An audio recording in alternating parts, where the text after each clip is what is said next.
Welcome back to NCC Sports, everybody.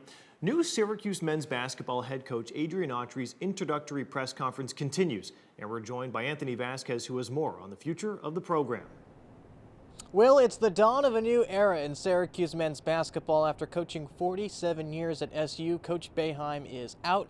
In comes Cedric Autry. He spent 10 years on the program as an assistant coach, 5 of those years coming as an associate head coach, the second man behind Jim Boeheim. And he was introduced today at the Carmelo Anthony Center. Notable figures among the attendees, including Boeheim himself, his family, and the rest of the soon-to-be coaching staff. The Bronx native served as the main recruiter and was one of the more hands-on coaches when Boeheim was in charge, so a jump to the head man's role shouldn't be too overwhelming. He's tutored future NBA players in Jeremy Grant, Tyler Lydon, among others, and he also knows the expectations of the program, and that's something he made very clear in his opening presser.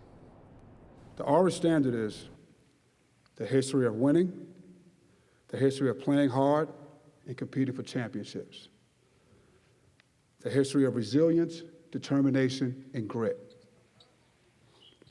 As I take over this program as the head coach, it is these standards that will guide us into the future. I am a new voice, a new face with new ideas, but the standards that have helped build this program will not change. And the changing of the guard finally reveals the succession plan behind Coach Jim Boeheim. It's changed a few times over the years, but Coach Boeheim says he's proud and happy that a succession plan was actually put in place. Most schools don't have a plan. 99 out of 100 do not have a plan. John Wildhack had a plan. The university had a plan, and I was a part of that plan. And that plan is now in place. And I'm thrilled. I've felt better the last 2 days than I've felt in 47 years. Syracuse basketball is being left in the best of hands. They won't need me. I'll be here every day in my little office someplace. I can't tell you the love I have for Syracuse University and Syracuse. As for the future of the Hall of Famer, his name has been added to the Syracuse Athletics directory, calling him the special assistant to athletic director John Wildhack. Will? Anthony, thank you so much. A lot of questions still to be answered here. Where exactly does this leave the rest of the coaching staff now? The rest of the coaching staff basically moves up a rank. Jerry McNamara has been announced as the associate head coach, the number 2 man behind Coach Red Autry.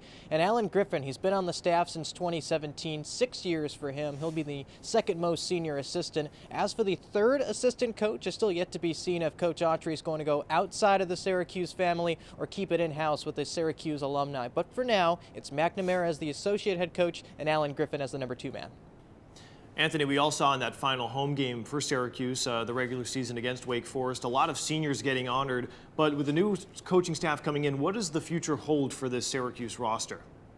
As what usually happens with the new coaching staff, there's a lot of roster turnover, and the Orange are no stranger to that this season and so far in the next season as well. Joe Girard has already announced he's entered the NBA transfer portal and also declared or put his name in the NBA draft. As for Judah Mintz, he's also in the NBA draft circle as well. The Orange did get a transfer point guard in J.J. Starling, a former Baldwinsville B. He's coming over from Notre Dame, so it's still yet to be seen what this rest of the Syracuse roster will hold. Meanwhile, we're also waiting for Jesse Edwards to make his decision as well. So a lot of questions for SU going forward, starting out year 1 in the Coach Autry era. Anthony Vasquez, thank you so much. That's going to do it for NCC Sports. When we return, a new look at your weekend weather. Stay tuned.